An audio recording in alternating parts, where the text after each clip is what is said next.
You have survived thoughts that have killed other people, and I want you to really let that sink in. Every single year, people lose that battle. People who are fighting the same thoughts you're fighting right now. People who woke up one day and just couldn't find enough fight left in them. And you're still here. I don't want you to push past that. I don't want you to hear it and move on. I want you to actually sit with it for a second, because that means something. That means more than you know. There's a battle that happens inside people's heads every single day that nobody talks about. Not at the dinner table, not at work, not with friends, not even with people closest to you. And the terrifying thing about it is that from the outside, nobody can see. You could be sitting in a room full of people, laughing, talking, seeming completely fine, and inside, be fighting the hardest battle of your life. I know, because I've been sat in that room.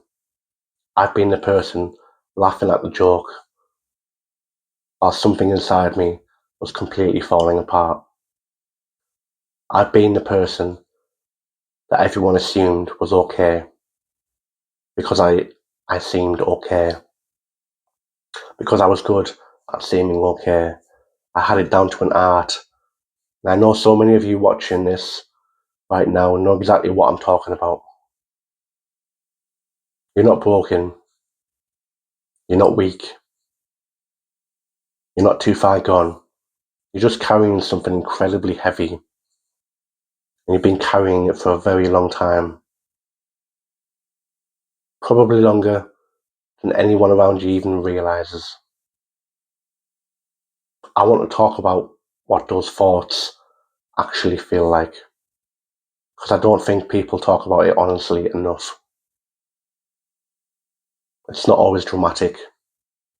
It's not always a crisis. Sometimes it's just a quiet voice in the back of your head that's been there so long you've almost gotten used to it. A voice that tells you that things aren't going to get better, that you're too far gone, that the people around you will be fine without you, that you're a burden, that you're tired, and the easiest thing will be just to stop. And the dangerous thing about that voice is how normal it starts to feel. You start to mistake it for reality. You start to believe it. And the longer it goes unchallenged, the louder it gets, the more convincing it becomes. But here's what I need you to understand. That voice is not the truth. That voice is depression. That voice is anxiety. That voice is trauma that hasn't been processed yet. That voice is exhaustion. That voice is a lie that has been on repeat for so long it feels like fact. It is not who you are, and it's not your future. I want you to talk about strength for a minute, because I think we've got the definition completely wrong.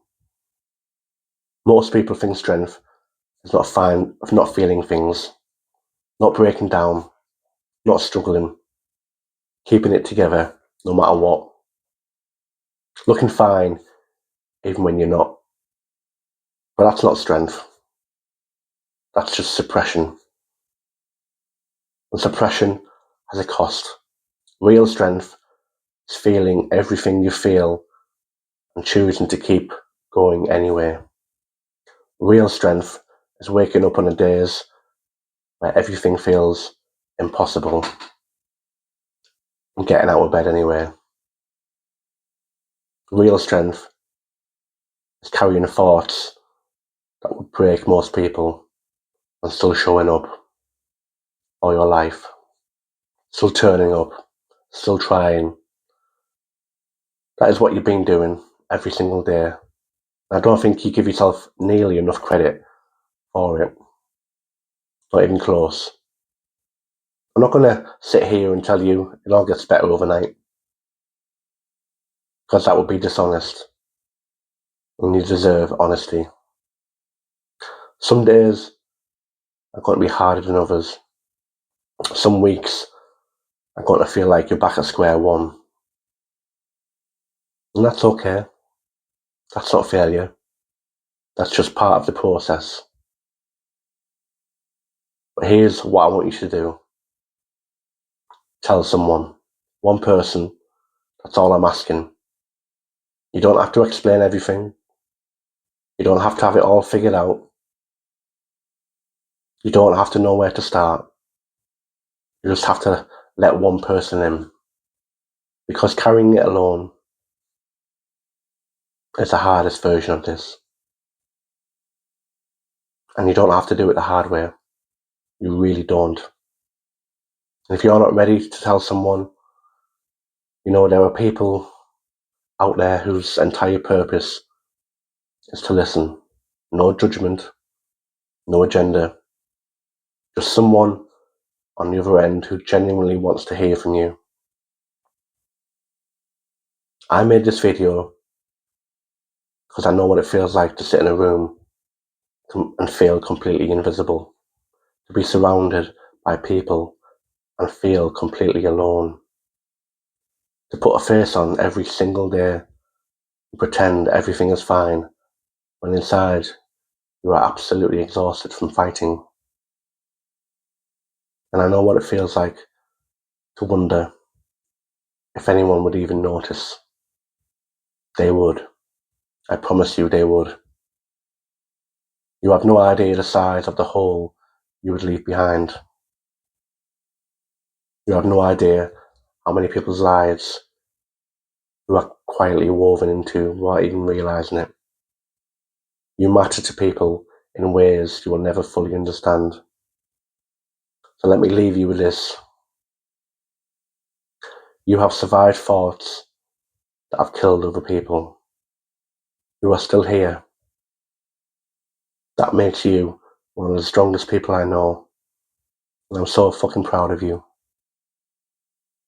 Not because you have it all together, not because you never struggle, but because despite everything, you are still fighting.